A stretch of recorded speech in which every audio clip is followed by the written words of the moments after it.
Recording in progress. Hey everybody, welcome back to another great episode of the Wedding Film School Show. My name is Jared, here again with Jason McCutcheon in the house. Jason, how's it been? Oh, it's great. I'm excited. What is it, May right now, middle of May. June is about to kick off. We're going to go crazy with weddings. And I'm excited. We got some new cameras coming in.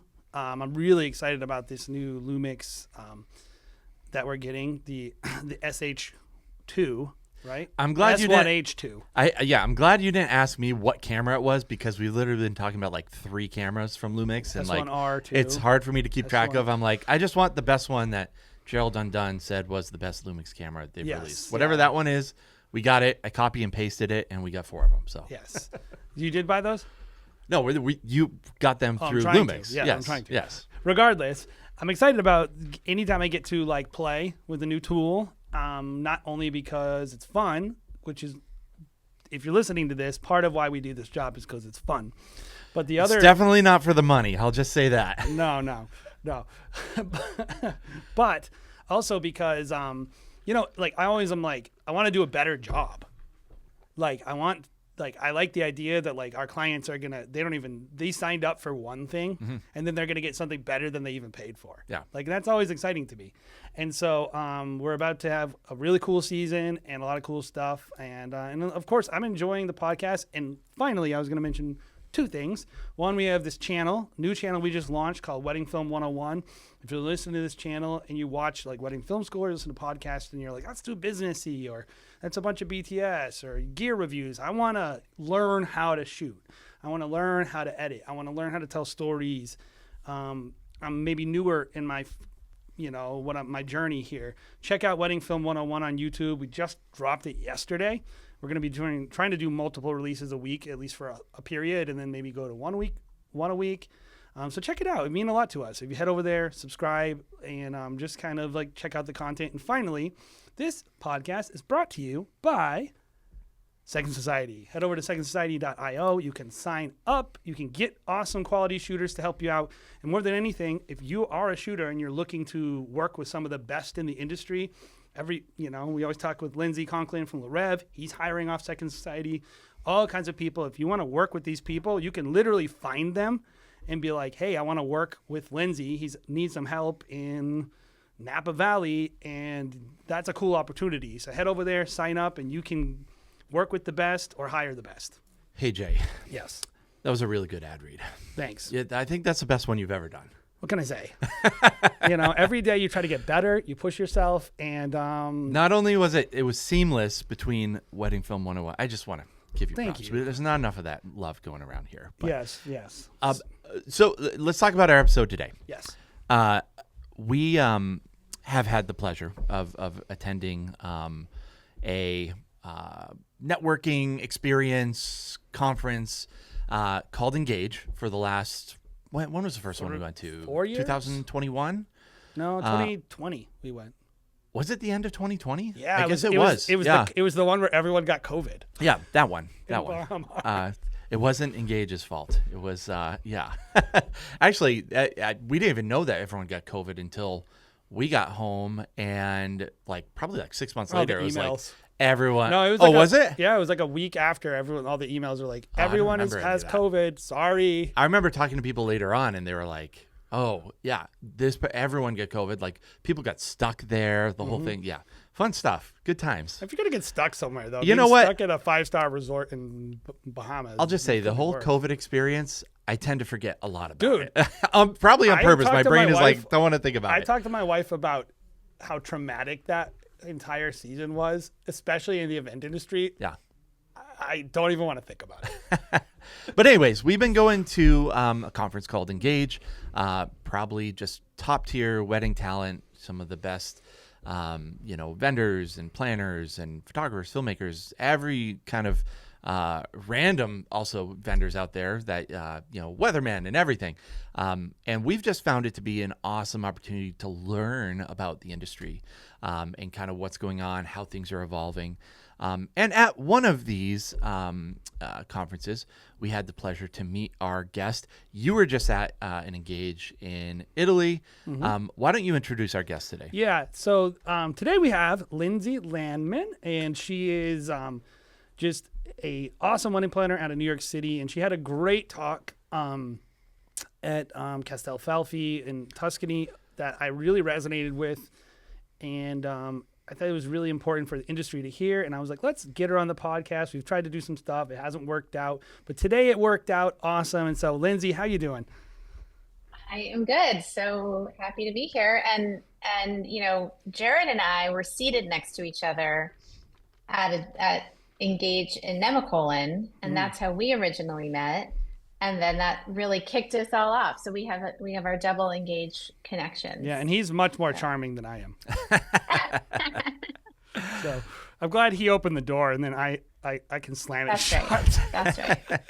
Well, I'm delighted to see both of you. I also enjoy how you like divide and conquer on the Engage situation. Like each of you kind of takes one and holds down the fort. Yeah. Very wise. It allows we have to draw straws for who gets like the better, locations, I guess, or what locations we're fighting for. But it's been good. I think that first one that we went to, we were there and we're just kind of like talking the same conversations, and like, wouldn't we rather go to like every Engage and just try to like spread out a little bit more? And it's kind of worked out. So we also don't know what we're doing. Yeah. So, like, I mean, that's the real secret that we can expose from the outset. Like no one really knows what they're doing. Yeah. So we're just kind of trying to figure it out together, I think. And I'm at almost 24 years in business. So I can attest to the fact I'm still figuring it out every day. Yeah. I mean, I just want to give myself as many opportunities to get lucky as possible.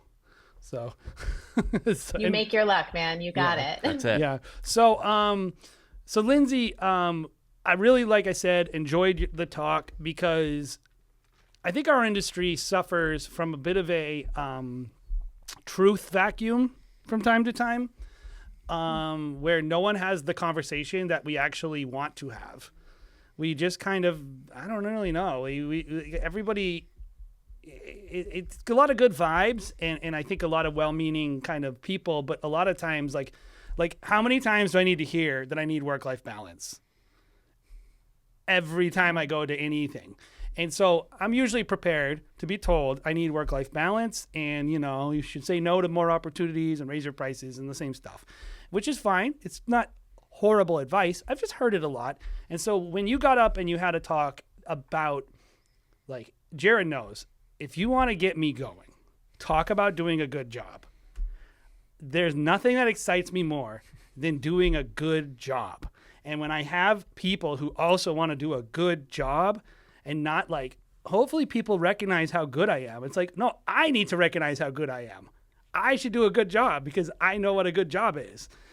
And I heard the talk and I was like, yes, finally. So why don't you kind of give people like, I don't know how you want to summarize it because, but kind of tell people a little bit about like this talk about excellence and industry excellence, because you had a lot of really interesting stuff to say about lists and all these different things that I thought was really, really awesome. Great. Well, I'll start before I talk about excellence. I will talk about work-life balance, which I would like to say I don't believe in. It's not, and this is like, I think a lot of women kind of deal with this in this way. It's like, oh my God, you're a mom and a wife and and it's like, I'm a whole person and all the parts of me find their spot in different moments and different time. And everyone is sort of searching for this, like, was my day today balanced? Did I spend an equal amount of time focusing on myself and focusing on others, or thinking about my family and thinking about my work? And like, that's just actually not how balance works. It's like a much broader, bigger, like you got to stand like 1,000 miles back. So anyway, yeah, we I always hate when people ask me, how do you achieve work-life balance? I'm like, I don't. And then they think I'm a horrible person. Well, that's the same that happens to us. And we talk about on the show a lot. We say, you need work-life boundaries. You don't need balance. Ask a farmer from 200 years ago during planting season about balance. Like, balance is over the long haul. Not over. And also balance isn't 50-50. Like No. that's, the idea, Yeah. whatever, this could be a whole separate You're an podcast, but it's adult. like You're this, supposed to go to work. You're an adult. You Yeah. don't want to go to yeah, work. and You it's don't like, have I to go to don't work. need 50% personal time. Yeah. Like someone else might, but my balance is created in a different way. So anyway, Yeah. I'm with you. that's my work-life balance. We're 100% on the same page. That's why I was always like, I like Lindsay Landman. I like There's definitely been cohesion anyway, there. So as I mentioned before, I've been in this business almost 24 years. I made up my job, all those years ago, and have been sort of crafting and navigating it ever since. And from this point of view, I really see how our industry has shifted just tremendously beyond recognition from where I started. First of all, when I started, I wouldn't even call what we have an industry. It was like a bunch of people who had jobs that sometimes interacted with one another. We were like floating clouds, and it was like, oh my God, you do what I do, or you know how to help me. But there just really wasn't an industry to speak of. And it was sort of percolating and formulating with, at that time, that's when the Knot was launched. That was the first time that there was like an industry marketplace where you got, I had like one of the first ever ads on the Knot back in the day on the wedding planner page. I think I paid $16 a month or $18 a month. I mean, there's nothing. Wow. And I got like all my business from it. I know now there's lawsuits, there's drama. I can't get into that, but it was next to nothing. But at the time I had no money, so it felt like a lot. But it was the first time when I logged on to the page that I could see who the other wedding planners were. Like they weren't even people I knew. I didn't know how to find them. You didn't use the internet in that way. It was so rudimentary that you weren't part of anything. And now we are so part of everything. We know at every thought and every party and every design and every camera that everyone's using, like the amount of information that we have and the visibility that we have into the industry as a whole and to each other and to our businesses has changed everything. And so for me, it's kind of interesting to have like seen it. I say like when I started, we were barely infants, and now we're like preteens. I think our industry has a long I would way say to go. the same thing. Yeah. Like, and the shift from like, I was calling the pre-COVID years, like our toddlerhood. And I really feel like we went from toddlers to preteens actually pretty quickly because there was such a tremendous post-COVID shift in what everyone needed and how we use the internet and how we got visibility. And I think that's really where this excellence shift kind of became even more prevalent for me. So anyway, so that's my mental backstory as to where I sit and how I see things. But I think that once upon a time, because we didn't have the ability to see what everyone else was doing and to be so obsessed with what everyone else was doing, it was a lot easier to focus on what you were doing, what you as an individual and as a business owner. And that just because there was nothing else to know. So it was like, I'm just going to do my best work and try to figure this out myself. And now we've kind of shifted to this thing where we're part of this sort of, I don't know, we're part of this, I don't know what the word is, like cult. Sure, we can go with cult. It's a culture. It's a culture. Like we have our own little. We're constantly on this.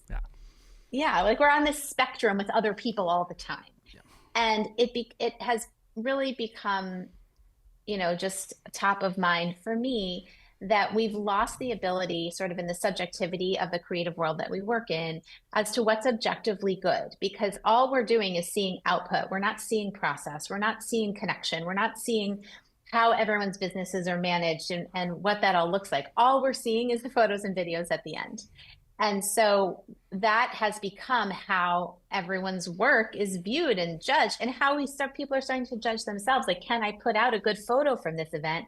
Not, can I put out a good experience? And so I don't think anyone's meaning to do it, but it's really where we are. And so I've spent a lot of time just thinking about, like, how do we roll it back to think about the actual ways that make us good at our job? I mean, just what you're saying, Jason, like being good is such an art in and of itself. And I really think about it in, from a planner's perspective, obviously what makes a good event and all those things, what makes happy clients, how did my business run well, how do I have money in the bank, all of those things. But to really be able to focus on not just doing enough, but being able to like do more and see what's next and get ahead of it. Not, and everyone's talking about like trends and the design piece of it, and that is important, but that's not what's sort of most important to me. And I think we've just lost our way. And then and we can dig deeper into all of this, but I think you touched on my addressing these lists, the best of lists that are everywhere. That's added this new dynamic to what is excellence and what is goodness, because we have come, all of us, no matter if you're a photographer, if you're a filmmaker, if you're a floral designer, like no matter where you are in the business, you've come to rely on some arbitrary external source to determine goodness. Mm. And there's no criteria, there's no visibility as to how goodness is being seen externally. And so now, in the idea that we're searching for goodness, it's like we're searching for validation. Exactly. And when we get the validation, we say, we're good enough. Yeah. And so it's sort of, to me, that just like what is making me lose my mind. And I think, just I'll stop talking, but I've had an interesting experience in these last 6 months where I've inherited a couple of weddings where the client hired a different planner and then released that planner and moved to me. So I had a lot of visibility into how other planners do a pretty bad job. And that's been really illuminating, because it's like, who's helping them? Who's telling them? Who's giving them the tools that they need to be better? Do they just think they're good? Because they're not. And is getting fired from that job giving them insight into the fact that they're not good? I don't know. So anyway, that's all my excellence journey. There's so much more to say. No, I love it. And I think, did that clarify that for you, Jared? As a person who that's awesome. So my thought on the whole thing is, like, I think I mentioned it to an Engage, and I don't mean it in an accusatory way, because me and Jared are like, well, who else can be the boss of the industry? It has to be wedding planners. Like, they're the only people with the connective tissue to everyone to establish like. There's so many bad ones, and that's a real bummer. But that's the problem. They are the connective tissue, and they're not, not necessarily. The problem I see with them is they, first of all, are very competitive with each other, and so there's a big status. Like, you can always tell when they're all competing for the same hot photographer or the same hot filmmaker, because they think this is gonna elevate me. Like, and we call them climbers. Like we can always tell when someone hires us because they think we're an intermediary to when they get to work with Jose Villa. Like I think wedding planners using wedding creatives as scaffolding for their business is part of the problem, because they go like, they don't pay for the marketing, right? They're getting all this free advertising from these people. And then but they're using them. They're going like, okay, right now I have to hire this local person for $8,000. But man, and I'll tell you a story. One time I did a wedding, and this planner walks up to me and goes, "Oh, we're so happy we can finally work with real filmmakers." And I was like, "What are you talking about? I looked at your feed before here. I know that filmmaker who worked with you. Here, a real filmmaker. Are we maybe better, more established?" Well, that's what they're really saying. But then the next thing they said is very telling. They said, "You work with all the planners we like." Mm-hmm. And I was like, that is such a wacky way and to choose vendors. You've touched on a lot of things that are really interesting to me, because I've spent a long time, years of my career, just being like, I'm going to do it differently. I don't need to, I need to only have vendors and partners who serve my clients. Their job is not to serve me. And I do truly believe that. But then we sort of came to this crossroads where the way that the world sees us is through the lens of our client. Mm-hmm. And that is a real marketing and branding challenge. Yep. Because it puts the planner, and obviously the photographer and the filmmaker too, but I think primarily the planner, in this place where we can't always choose exactly who our client is and what their aesthetic is and what their taste is. I mean, for me, I have 2 offices, I have a full-time staff, I have, 2 kids going to private school and college. Like, I got bills to pay. So, I want amazing parties and all of those things, and I want the right parties, and what does that mean, and da da da. But I don't have the luxury to control the client aesthetic in all cases. And not every client is interested in aesthetics in the same way. And so we sort of came to this crossroads where people like me, I feel like, really didn't.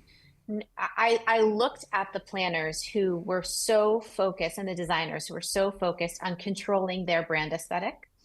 And they did it through using very specific filmmakers and very specific photographers to be part of that journey with them, to say, we are going to put out work that's looking consistently the same way. We're going to try to attract clients that fill in this little narrow gap. And if there's a client who doesn't fill the gap and just pays the bills, maybe we don't ever see them. Maybe that we don't even know it happened. And you do that again and again, and you really do direct your clientele, and they start to more naturally fill that gap. Yes. And that is a partnership that came with planners, photo, and video, for 100% sure. And that was something that I spent a lot of time being like, that's absurd. Like, how do we even get there? But I will say that I feel that, I mean, my business is different than many because we don't just do weddings, and we do a huge part of my business is nonprofits, galas, corporate. We do bar mitzvahs, we do everything, you know. And so, you know, so the idea of being able to put out a year's worth of wedding content, because no one wants to see any other content, maybe a great birthday party, but to put out a year's worth of great wedding content based on only the weddings that fit into this narrow thing, that are shot in a very specific way, was so overwhelming to me. And so like, I didn't even know what to do with that. And the truth is that the way that made me feel that I was perceived from the outside was very daunting, because it wasn't how I ever ran my business. And now I felt like I was being either forced to do it or forced to feel that I was falling behind. Oh, you should try shooting 230 weddings a year and hear how everybody have their opinion about that. Yeah. People are just like, you guys are a wedding mill. Like, they will just say that to us. There will be people who will not work with us because we're good at business. Yeah, there's a lot of misunderstanding about money in business, in our business. That's again another topic, but Sure. you know, so it's like planners, I think, fall into a lot of different categories. And I do think, I mean, I have a lot of admiration for the planners who get it right, who can put out the quality, and who can create a true lane, a true branded lane for themselves. I think if you've done it well and you've done it right, and you can also do it without using the same photographer or filmmaker every time. I think if you can get that right, and there are some that do it, I think it's awesome. And I do think that's truly what a brand is. You know, there's certain planners who are using the exact same team and they have the exact same aesthetic. And it's like, you could pick that out, you know, anywhere. You can be flipping just really quick through your phone and be like, oh, I know whose wedding that is. I know whose wedding that is. To me, the client is completely lost in that journey. And that's not what I personally aim for. Like, I want to be able to see the work that we do and the work that, you know, you guys do and the work that the other team members do, but I never want to not see the client. And I think that gets lost in the shuffle when the brand wins the day.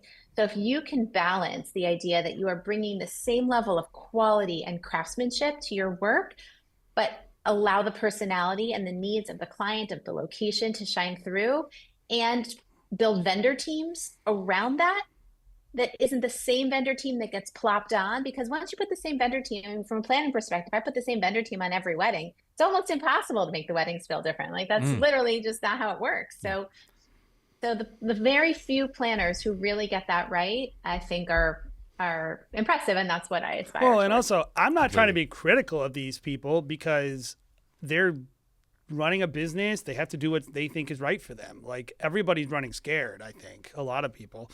And so I think you're trying to just... they're running dumb. I'm not sure that they're running scared. I think they're running dumb. You don't think that they're afraid that someone's going to surpass them?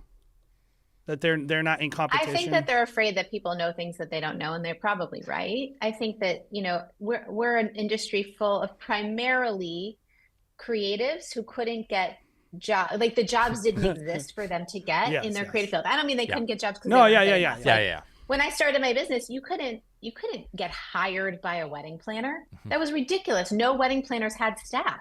Yes. Everyone was on their own. I couldn't get a job working for someone like me. It didn't exist. So I had to make my own job.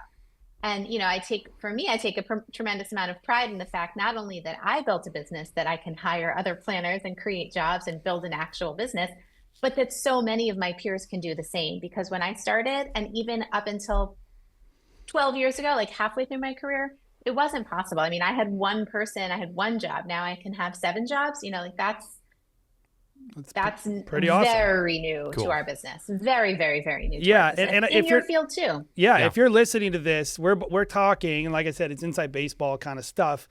We're not trying to be critical of anybody.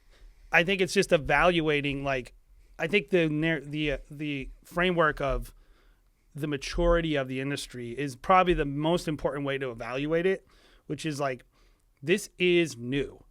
We're trying to figure this out. And these problems are almost new. Like, I agree with you. After COVID, like, everything changed. I think the threat created urgency on some level. And so I think a lot of people got better and the stakes were higher. And then the market demand created massive influx of money for at least 2 years. And then now I do wonder if 10 years from now we're going to have retraction because it was an artificial bubble explosion. Who knows? I hope sooner than 10 years from now. I think prices are offensively out of control. I would agree. But that being I can't wait 10 years. That being said, it is what it is. Like, yeah. And so I think, like, if you're hearing it and we're like, I don't think I'm better than anybody. I know Lindsay doesn't think she's better than anybody. I think we're just saying, like, this is where it is. And so, back to your list thing. Yeah. For those that don't know, there are these lists that are out there, and I think it's a relic of a bygone era. The bygone era, and we had a whole episode about it if you ever wanted to listen, Lindsay, about publications. And publications were market authority. They would say, like, look at the Harper's list. That was the thing back in the day. And it's I'm a little sad it's gone, to be honest. Back in the day, like 4 years ago. Yeah. I thought that was really telling, though, that they were like, we're not doing this anymore. Like it kind of like, but it was a big deal. And as print has gone away, I think we've have this upstart because there's no barrier to entry. Like if me and Lindsay got off this call and we were like, let's start a wedding magazine. We just have a wedding magazine, right, called Northeast Weddings. And then we just make a list of our friends and put them on a list. Or whatever it is, people we think have big social media followings that will make people look at our publication. Who knows? This is my cynical take. But point being I think, Jason, this is why I said people aren't running scared, they're running stupid, is because, and that's like an aggressive word, it's not really what I mean. But when there's very little thought put into the why of things, right? So it's like as traditional print media went away, now we're getting all of these opportunities for digital media to shine a light on vendors, to create content in a way that impacts all of us. And maybe it's a list, maybe it's this feature, that feature. It is all for them. Yes. It feels like it's for us. It is not for us. Mm-hmm. It is not for the clients. It is for them. Because the goal of those digital editors, for those marketing people, those social media teams, is to get viewership. That is their only goal. They do not give one shit about who the best wedding planner is. They do not care at all who's the best filmmaker. They wouldn't even advocate, by the way, that they actually should be choosing it. If you actually got the editor aside and said, tell me who the best planner is and tell me the criteria you picked, they're like, I don't know. Nothing. Well, So viewership of the planners or whoever they're picking, because they know that the planners or whoever they're selecting will repost it and be like, I'm an authority. This one blog says that I'm the authority. That's their bread and butter. Yep. And so the lack of insight into that is actually what creates so much of the problem. Yes. Which is that we're seeing, everyone, I've been saying this for years, like, we produce really great weddings, parties, whatever, all different shapes, sizes, and people spend millions, they spend hundreds of thousands, they spend $10, doesn't matter. Because the thing that the guests still with all the bells and whistles, fireworks, drone shows, headline concerts, blah, blah, blah. The thing that from the start gives people the most delight is seeing their own name. Mm-hmm. I can stand back near an escort card display. It can be a simple card. It can be something that is made of Murano glass from a Venetian artist that was handcrafted. Doesn't matter. People still say, oh, that's my name. Oh, that's me. The inherent engagement that we get, all of us, by seeing our name somewhere is endless. And this is what is driving all of it, is that these editors know all I got to do is put this girl's name someplace. All I got to do is put this guy's name someplace. And they will be so proud of themselves and so happy and so excited. And you know who else is happy? My mom, my aunt, all these people, my friend from high school I haven't talked to. All these people get engaged in the joy that we get from seeing our own name somewhere. Yep. That's what's feeding all of this. There is no tie to any level of anything beyond that. And in the end, it's all some version of clickbait, which is totally fine. Like, I don't begrudge any of it. But I think the idea that no one's thinking deeply about it is weird. Yeah. Well, me and Jared have talked about this a lot. We're concerned about the lack of authoritative voices in our industry. 100%. Because the authoritative voices right now are really ego-driven. And I don't mean like the people who are leading the industry are ego-driven. I mean the things that tell us all this is good or bad are really based on what you said, seeing your name. They're not based on a person who knows what's good or bad, a real tastemaker saying like nobody, like we're I don't know, like Marcy Bloom. Marcy Bloom is good at her job. You can say whatever you want about Marcy and her like social media presence and all of her like the things that come along with Marcy that also let people know who she is, the hair and everything. She's actually good at her job. And she was from an era where you had to be good at your job. Like Brian Raffinelli does hundreds of events a year. He is a great businessman. Like, and he's good at his job. And so like, yes, these people have this platform and like they're 3D now. But the problem is that so many people don't know the difference between what, Marcy and the cute young lady who's, putting out 3 weddings a year, but it looks like she's putting out 30 because of her content and her brand partnerships with photo and video, things like that to craft this image. And the truth is, the way you get good at being a planner is the same way you get good at being a filmmaker, or photographer, or anything else. It's doing it again and again and again. Reps. And when you do, these planners who've done 2 or 3 full service weddings, and they said, I've been in business 10 years, like we do 20, I'm going to do 9 parties this month. So it's like the idea that you did 20 parties in 10 years, like why are we so obsessed with not doing a lot of work? Why is that like the ultimate obsession in the wedding industry? It infuriates me. You're feeling that pain, I would say, in a way, because it feels like a topic that's sensitive to you. It's funny because I think about it in a little bit more of like a mid-range thing. Like 200 or whatever you do is just like no one's familiar with that. So it's like, what is that? I don't even understand. That's true. And I think if you can do it and you can put out the quality, that's great. I mean, I was on a fan trip once with this photographer who was telling me he shot 150 weddings a year or whatever. And he had been in business 2 years. And I thought to myself, how do you get 150 weddings a year when you've been in business 2 years? I'm not talking about our big numbers, though, Lindsay. I'm talking about people who scoff at shooting 30 weddings and say, or wedding planners, I only take 5 events a year. No, I have a lot to say about that. My goal is to do, I'm going to only shoot 10 weddings. And I'm like, the economics of this don't make any sense. So you think for your entire career, you're going to average 20 grand a wedding? Like, this is nuts. Well, you base it on you start with a number. You're not basing it on how many can I actually do? Or what is the volume? Or what is I'm only going to do 10 this or, year. Like, what could I do? Like, why would I want to purposely limit myself? Like, it's just like, what kind of business starts with the premise of let's limit how much money we can make? because again, we're not thinking about the 360. I actually had drinks with a lovely planner who I'd like kind of known casually for years, but we never really spent any time together. So she was coming to New York and she wanted to know if we could get a drink.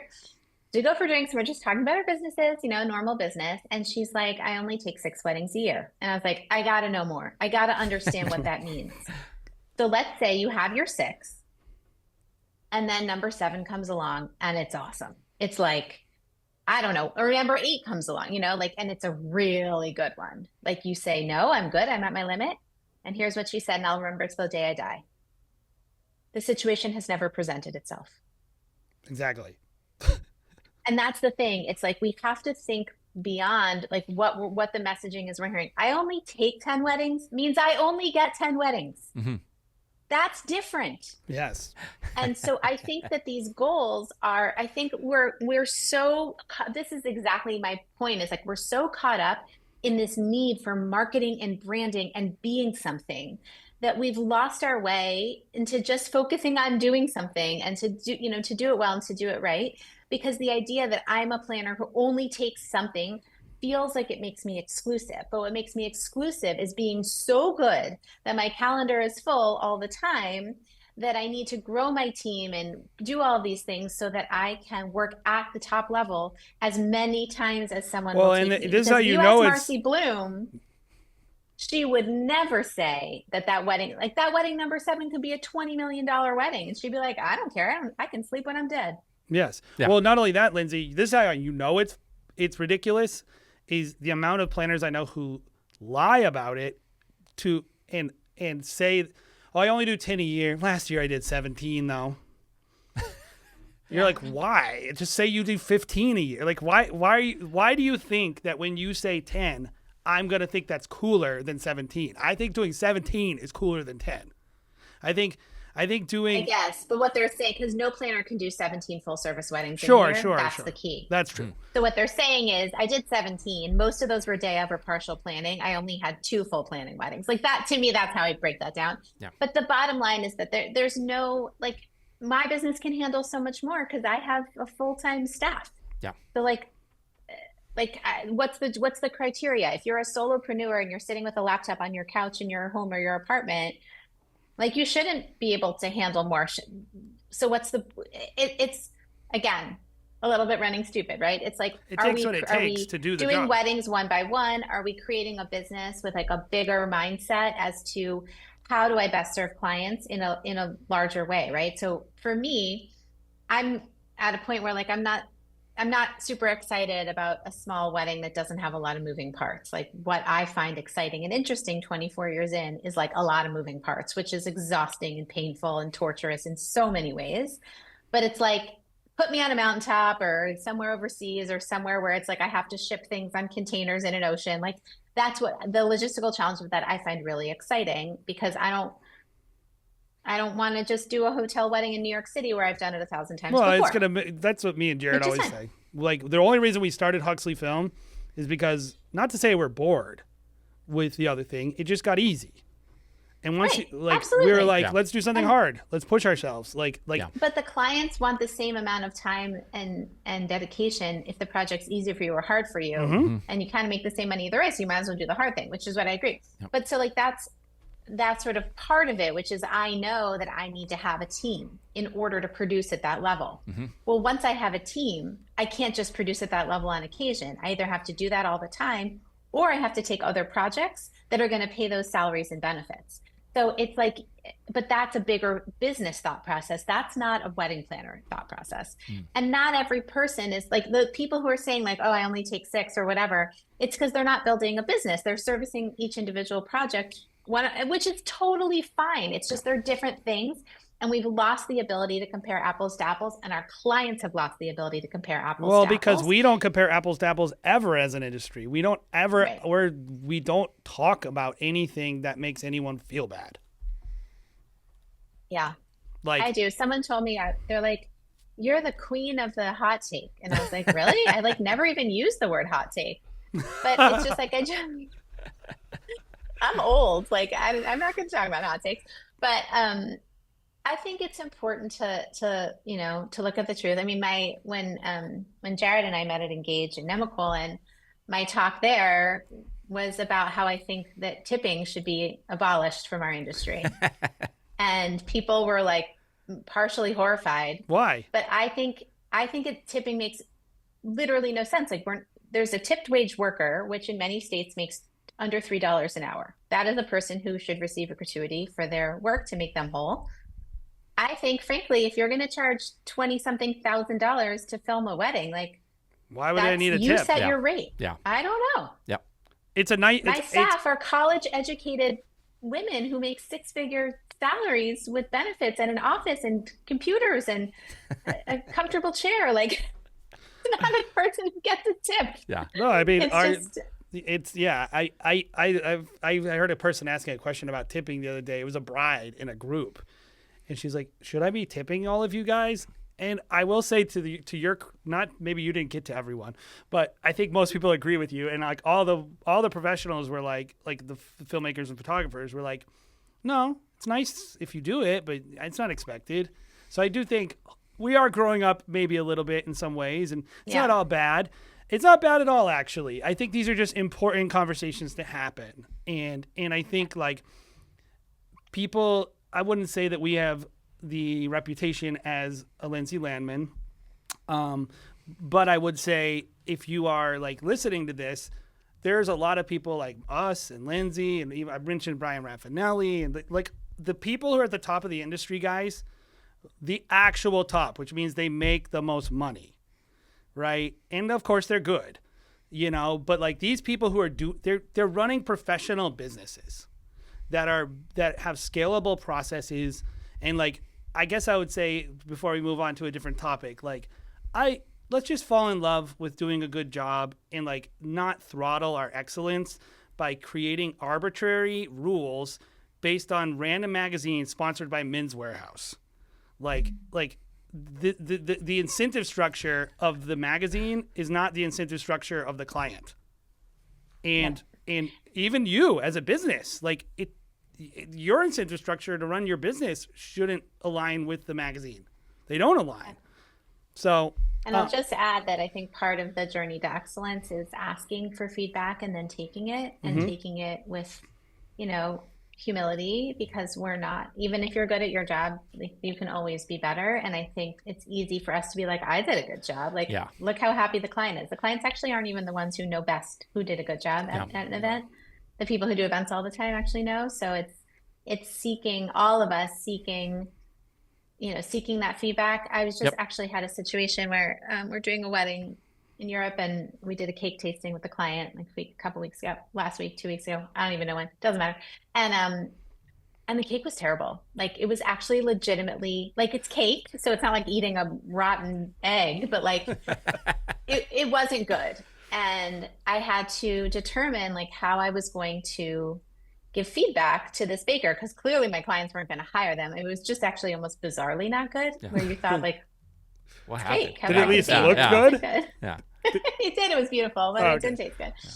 And I really spent time thinking about like, how could I give, you can't be like, that cake sucked, goodbye, because that's not actually constructive, helpful feedback. Yeah.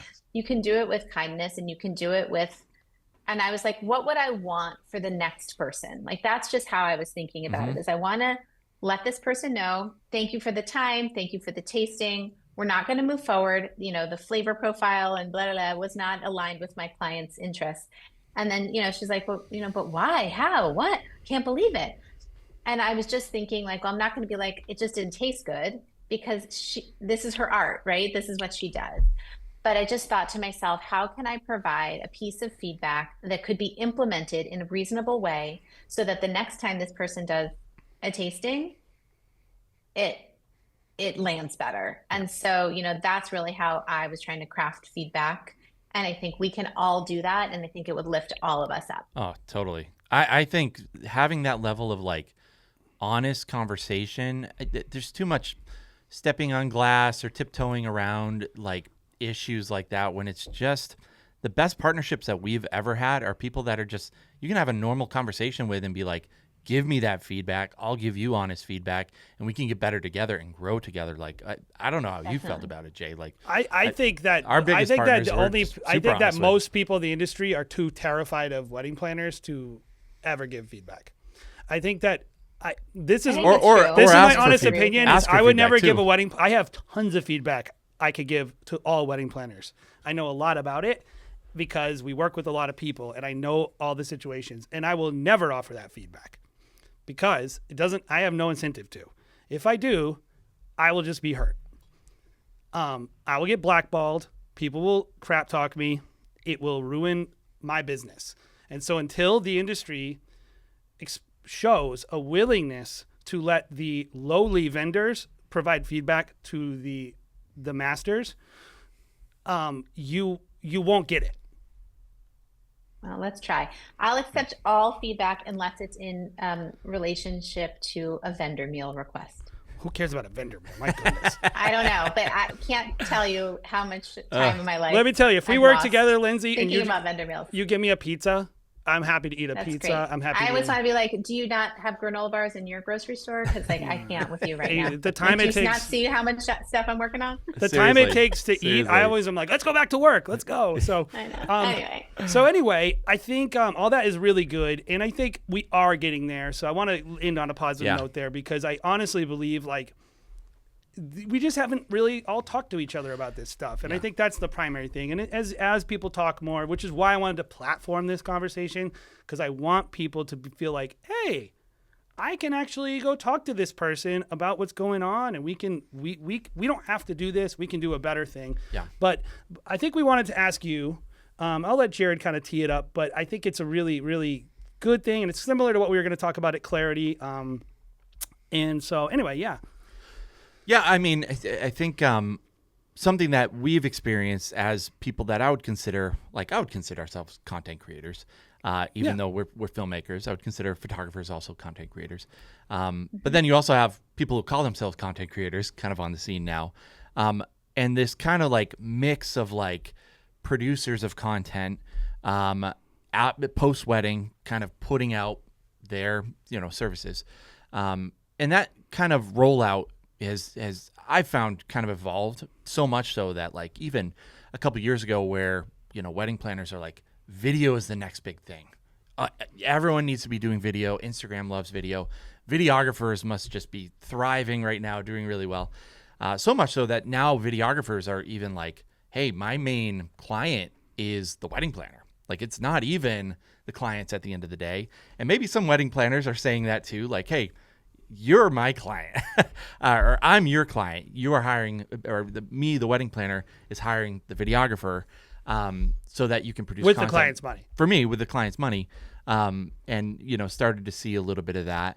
I think that might be changing. But in general, how do you kind of see this whole world of like content? And you touched on it a little bit earlier where, we're talking about like, content maybe becoming the monstrosity that, everyone feels like they have to serve in order to get out there and become the thing as opposed to just quality. But how do you see content now? Do you see the role of a videographer as like, producing content for you as the planner, or do you really see it as something that's, you're trying to serve the client through that? Like, how do you see this kind of monstrosity of content in 2025? it is a monstrosity. I find it personally very intimidating because I also like kind of started my business and my career in like such a different era. Yeah. So this feels like it was like put upon me, and I'm like, oh, I have to be good at this too.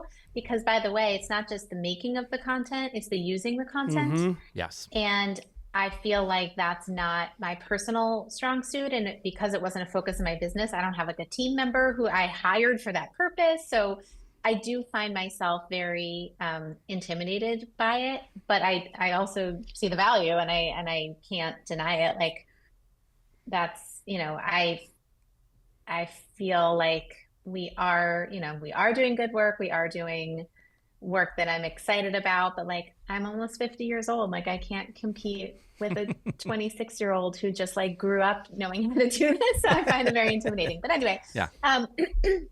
So I think that this, I believe it is the planner's job at their core to do everything in service to the client and to the client's needs and to the output and experience that the client wants. That's what I truly, truly believe. And even if it is to the detriment of the business and marketing of the planner, like I believe that is why we're hired. That's why we're being paid money, is to do what they want. So for me, a lot of times that means that video is not a priority because my clients, most of them are NDA. Most of them do not want, they're not, even if they're on Instagram, they're like, lurkers with like weird names that aren't their actual names. So that, they don't put content into the world. Yep. So they're like, it's just not something I'm ever going to use because it's not important to me. And so like, I have to honor that. And it is a detriment to my business. And then, like Jared, we had that experience where I brought you on with like 2 days notice to create a little something. Cause that was the situation where like, they didn't think they wanted it, but then when they had it, they were really happy. And, that's a whole different thing, but happens every time. Yeah. I mean, I tell them every time. Yeah. So, when we get a client where it is important to them and they're willing to invest in it and they're willing to understand that what content means now, I say this all the time. I'm like, if you told me 10 years ago how important video would be, I would have, I always thought video was important. We always had it at our weddings, but it wasn't like, oh my God, it's the most important. Yeah. But like, think about where we're going to be in 10 years from now. And, to let them know that that's something that we have to think bigger about. So the bottom line is that I think we have to be in service to our clients. And I think that sometimes means we lose the content game a little bit. And I think that going back to, we were just talking about being a little bit more honest and being a little bit more transparent, being able to have the hard conversations with the clients up front to say, listen, a huge way that I put into the world what I do is through content. And it doesn't have to be important to you, but if it's okay with you, it's something that's important to me and it's a service I'd like to add. And then that should be on the planner's dime, 100%. Like if we have a client who wants they want to invest in film and photo, like in a big way, and it's really important to them, I'm so happy and thrilled. And I know that these are people who are going to put out the content that I'm going to need anyway.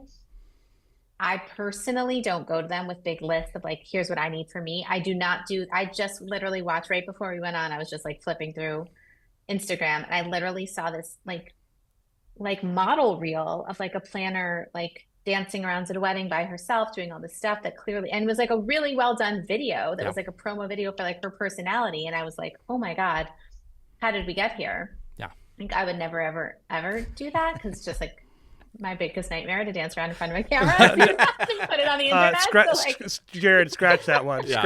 Scratch the shot list for Lindsay. I mean, I would just like die. Yeah. So, all this is to say that I think that there's not a hard and fast rule beyond being honoring the client and building from there. Yeah. I think Jared and I both we struggle with it because we work with the large for, we're Swiss Army knife, to the planner and to the client, and if you want to be creative in this industry with a camera, you don't get to be idealistic. You have to play by the rules set by the market. That being said, I really, really, really do yearn to just make a film for a client. I have no problem whatsoever. I love making content for wedding planners, actually. I think we're good at it. We enjoy doing it. We don't do anything we don't enjoy. That's one of our rules for our company. Is like if we think it's stupid, we don't do it. So and so we like doing it. That being said, we know that if we do a great job for clients, that's not enough. And I think that's unfortunate, I would say. Yeah. And I think that's what you're saying too, is like we need to figure out how do we reclaim that. And I'll tell you, I had a conversation with a wedding planner one time. I was like, we're talking about what we like to do. And I said something along the lines of, for me, I want to make something that a family watches when they're older and it's meaningful to them. I like romance. Like I'm an artist. Like I like beauty. Like I like transcendence. Like that's why I'm making wedding art. Not because I want you to like, I want people to think I'm great, but because I want to make something meaningful with my life. And the wedding planner was like, looked at me like I had 3 heads. And she was like, Interesting, because as you're saying it, it's funny because I think that there's not a lot of thought about that when it comes specifically to video. I'll be honest, no, I agree because with I you. think that the messaging to the client and the messaging that's in the world is like that your photos are for the intimacy and that your video is for your like exposure. It's sort of like to Well, but Yeah. because it's a I 6-minute don't film, it's so yeah. that social media can't show the film. And the wedding Yeah. planner No, never, no, I know. most I'm of not the wedding planners disagreeing. who I'm ever just telling hired you. us has never even watched a full one of our films. They just watched the teasers.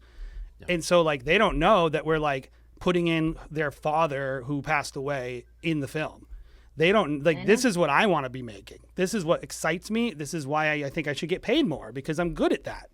Like we're But I uniquely, think that's such a worthwhile conversation to have in the sales process is to say what we do is twofold. And one is that, we want to create this heirloom experience where, we create the intimacy and we create the legacy. And that is designed for our client, for the couple. And then in addition, we create these marketing pieces. And by the way, clients can enjoy marketing too, of right? They course. want to market their own Yeah. wedding. Yes. And I think the idea where it's like you're providing this twofold thing and making it super clear that you're doing it, because I do believe that they are smushed in everyone's brains Mm-hmm. and they shouldn't be. I think what you're saying really does resonate. So it's like the idea that here's what we do at Huxley Films, or, fill in the blank, which is we do 2 awesome things. One is we create this really emotional piece that is representative of you, your family, your experience, your journey, blah, blah, blah. And in addition, we create something that is, going to be splashy and gorgeous and whatever, and it would be an amazing thing. And because everyone talks about the social edit, the reel, and then they talk about the short edit and the long edit, but they don't talk about the difference. And the It's not just intentionality. the length. Yeah. Yep. It's the content. Yep. And I think making that super clear would be incredibly beneficial for everybody. And I think, all filmmakers can do that because the reel is not just a 90-second version of the film. I call it planner It's porn. different. Yeah. It's just porn. But don't call it like that to your clients. No. I call it like that to you and to like Yeah, internally. yeah. We're like, this is Yeah. just like pornographic in nature. It's not meaningful. Yeah. I understand why. Because if I put out the whole entire thing with wedding storytelling, and you see it too, on the planning side, all the little touches, all the little moments, it's an inside joke, essentially, between this family and each other. So all you're trying to do is externalize their relationship and their history and their past, and everything is so meaningful. And then we take all that and we go like, and then we just throw it out there. We're like, look how big it was, though, and that's great. Yeah.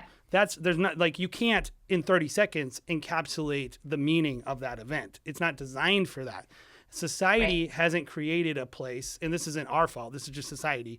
We don't slow down to ask what the meaning of hardly anything is.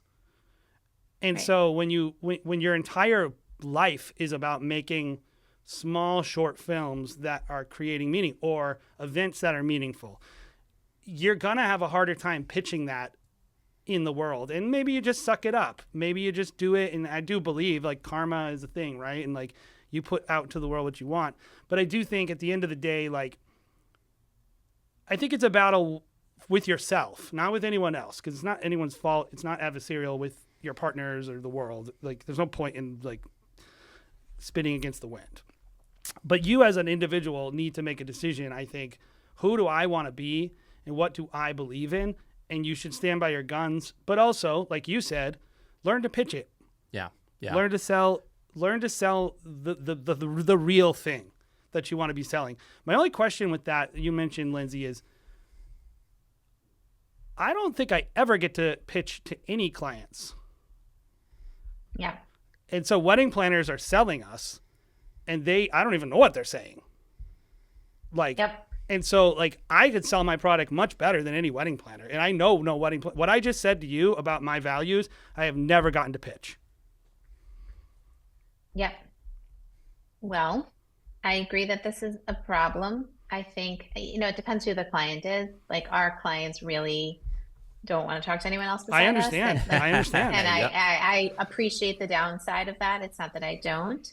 But I do think that you're selling to me and I'm selling to them. And again, like I think I'm good at my job. So I try to, Totally. like to me, to differentiate you as an artist versus, Jane the videographer, like I have to be able to say why pick Hmm. Yeah. Jason and Jared versus Jane and Julie. I have to, that's my job to do that. And so the more I know, the better I should be able to do. Yeah. So that's But I that's a also, great point. So just not to stop you, but I guess if the advice I think we would give people is learn to explain yourself to the people you need to explain yourself to. yes. Yes. Yes. And I think Yeah. I think that's great To, advice. to point the finger back at us, I don't think it's something filmmakers have done a good job No.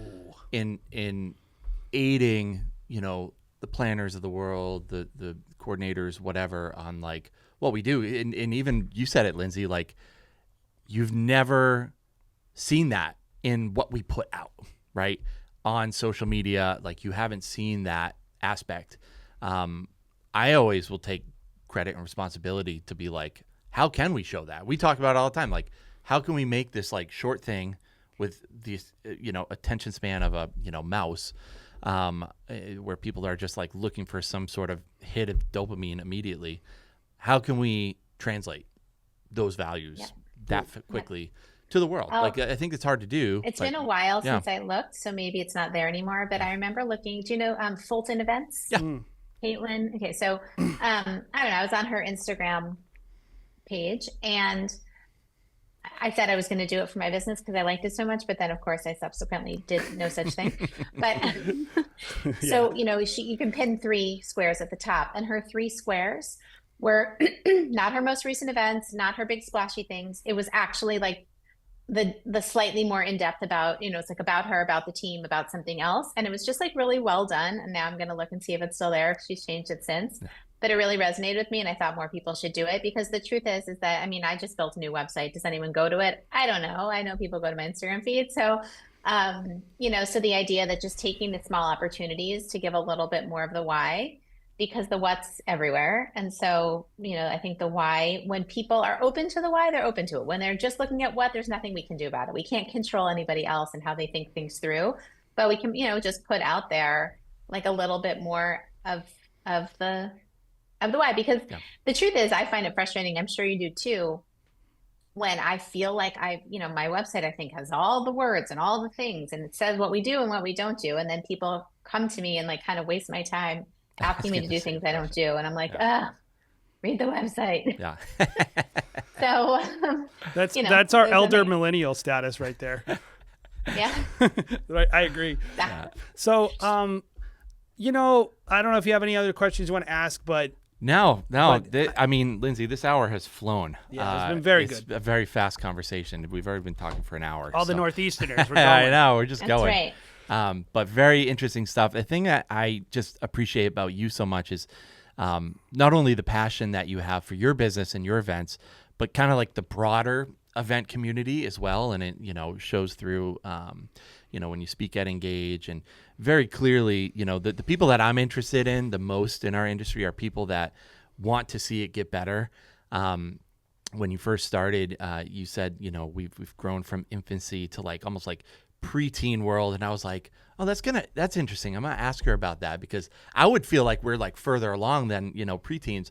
But I think you answered that question really well and just identified a million things that we're still we working just on, got man. technology. Yeah. We just got industry specific technology. Yeah. I was drawing floor plans with the little, what do you call that plastic thing you had in elementary school with all the shapes? Yeah. Yeah. And like a protractor. Yeah. Like that was not long ago that Yeah. I was doing that.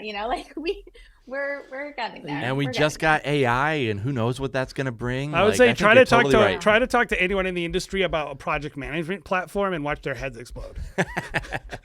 I Probably know. not planners, to be honed, but, Ah, but I- anyway, I- photographer, filmmaker for sure. But yeah, I Yeah. think she's right. It's to my point. Yes. Yes. But we're getting there. And Yeah. I appreciate what you said, Jared. Thank you. And this, because I have no work-life balance, this is a huge part of what fills my world. And so I want it to be great, and I think we're capable of it. And I think that, I always tell this story many years ago, probably 20 something years ago. I was doing this wedding at the Pierre Hotel in New York, which is like one of our very fancy, Yes. very high-end five-star hotels, old New York, classic, whatever. And it was definitely like one of the first like bigger, fancier weddings that I was really working on. And, I'm like buzzing around doing my thing during the wedding.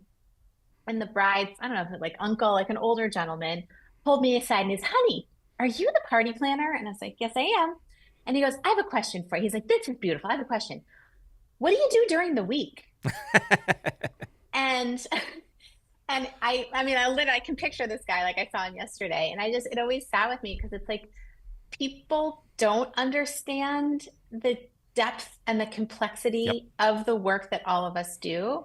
And it is part of my mission to be able to take ourselves seriously so that we are taken seriously externally.